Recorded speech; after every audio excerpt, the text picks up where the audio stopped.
Donald Trump's battle against COVID, which continues, he seems to think he's done with it, but he's not, is being spun by the media as like game over, we're good now, whether on our dealing with the economy, with the COVID in the economy, or on the election. I was initially going to pull a bunch of video clips of this, but I don't want to subject you to Sean Hannity or Tucker Carlson on a day like this. So I will simply use the awesome resource that is Media Matters and show you a little bit of what they've been saying lately. Tucker Carlson says that Trump leaving Walter Reed proves coronavirus isn't quite as scary as they're telling you it is. What does that mean? He's still sick, and hundreds of thousands of people didn't leave the hospital. Like, I get that he gets paid $20 million a year or whatever, and he has a camera pointed at his face, but that's the stupidest thing I think I've ever heard in my life. Why? What is the point of that? Like, his viewers who know someone who died of COVID, what are they supposed to be like? Oh, good point. I guess my friend overreacted when they passed away as a result of COVID mangling their lungs and leaving them incapable of processing oxygen. They were really a snowflake about that. I see that now. Jordan, what's the why? Like, what is it just for people who don't know anyone? Is it just for the people who've been totally insulated against this thing? I mean, maybe it's that he hasn't been directly impacted. Maybe it's that they just, I think Fox also has had a I don't know if it's implicit or as overt, but they've had a coordinated messaging on this from the beginning, and Media Matters did a great job just demonstrating this, like from the start. Oh, hey, this is fine. Don't even worry about it. Oh, hey, it's 10 deaths. Oh, it's 200 deaths. It's fine. We had to protect the market, and just every step of the way they had a new response. And now when it finally reaches the president, it's he's fine. Look, it's fine. He got out of the hospital in 2 days. And here's the thing, Tucker knows that is not the case. He is lying. He is lying about this. He knows deep down that Trump's case and Trump's treatment, especially, is completely unique compared to any other person.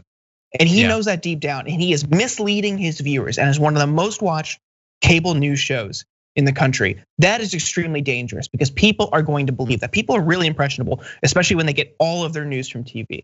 Like that is extremely dangerous. And his supporters, Trump supporters and loyalists buy that. Like the fanfare outside the hospital. If you heard the audio clips, people screaming, "I will die for that man."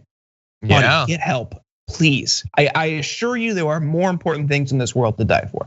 Like that is so alarming to have that kind of like just completely one-sided relationship with a guy who doesn't even care about you. And that Tucker is enabling that and fueling that just shows what a vile, despicable person he is. Yeah, we didn't end up using that video because I hope that that's a troll, like that's just someone pretending. But whether it is or not, we know that there are millions of Americans that do actually feel that way, that they might not necessarily be willing to die for him, although their attitude toward masks imply that they are, but they're certainly willing to hypothetically kill for him, the way that they talk about a civil war if he doesn't win the election. Yeah. But anyway, that was Tucker Carlson. We also have Tucker Carlson saying, at some point we're all going to die. Is that how he views like the threat of Muslim extremists coming over the border, or literally any other threat? Is his attitude, well, what are you gonna do? We're all gonna die someday. Is that how he views any of those? Oh no, he doesn't view any other threat that way, just this one. Interesting. And he's finally come full circle, because I remember in the initial month or so of the pandemic, there was that study of Sean Hannity and Tucker Carlson, and how Tucker Carlson supposedly was more responsible with the way that he talked about it. He immediately jumped off a cliff into irresponsibility right after that. But one of the things that Sean Hannity said in the first couple of weeks of the lockdown on his radio show was, what are you gonna do? We're all gonna die.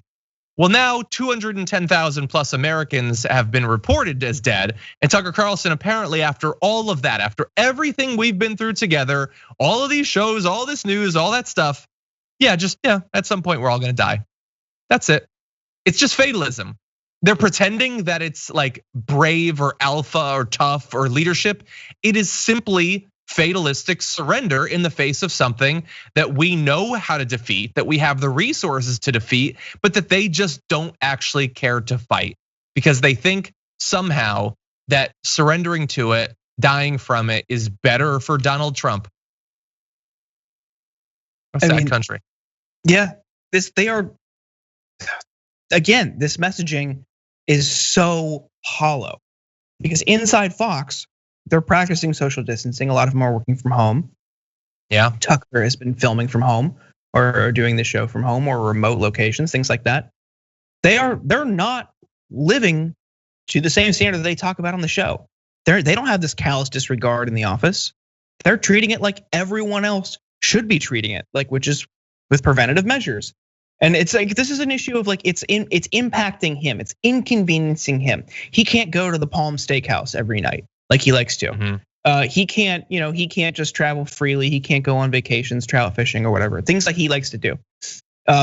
Even from like the small things, like he's a big fisherman. So he had a segment on his show when he heard there was like litter in one of his favorite fishing spots, and he blamed it on immigrants, and he blamed it on like a marginalized community.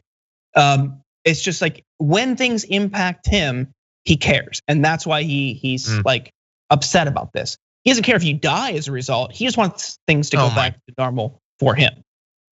But Skip, what are you doing with that? What are you doing, Skip? Come on. I guess Skip's got to have fun too.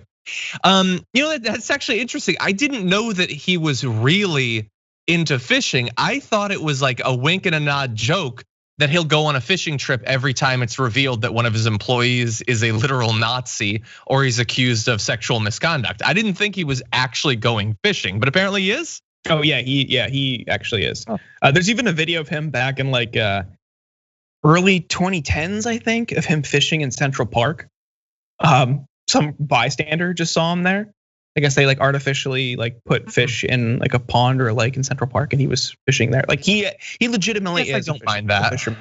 Yeah, assuming you're allowed to. Although I wouldn't doubt that he would do it even if you weren't allowed to. But anyway, okay, so he's ridiculous. But let's move on to slightly more ridiculous. Not necessarily all the way to Lou Dobbs' hero worship of Donald Trump, but Sean Hannity compared Donald Trump's COVID infection to Winston Churchill's response to World War II. And I hate every word of that. It's nothing like that. The interesting thing about Winston Churchill's response to World War II is that Winston Churchill responded to World War II. Trump just surrendered to the virus 6 months ago, and that's it.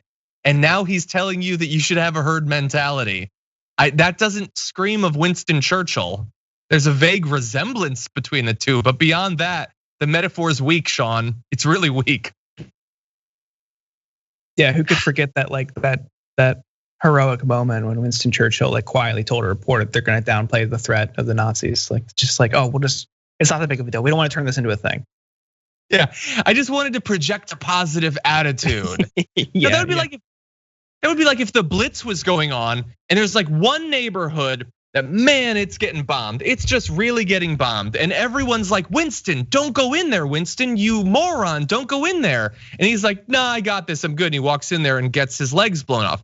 That would be a little bit like this, like that he's not listening to the advice of the people that know better than he does. God, anyway, I'm having a little bit of trouble with my mic. I'm gonna proceed though.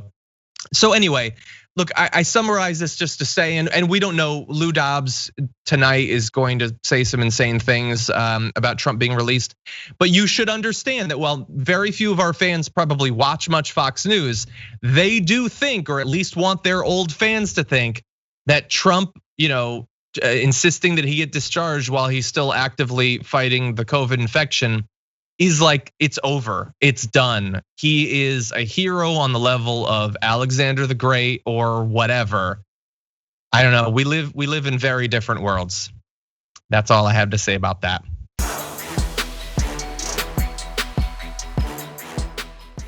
Check out the Damage Report podcast each day, wherever you get your podcasts, whether Pocket Casts or Stitcher or iTunes. You can join me as I give you the news and stories you want, with a range of co-hosts and interview guests jumping in on the fun each day. Again, that's the Damage Report, wherever you get your podcasts. And if you get them at iTunes, don't forget to rate and review. Sometimes I'll read them live on the show.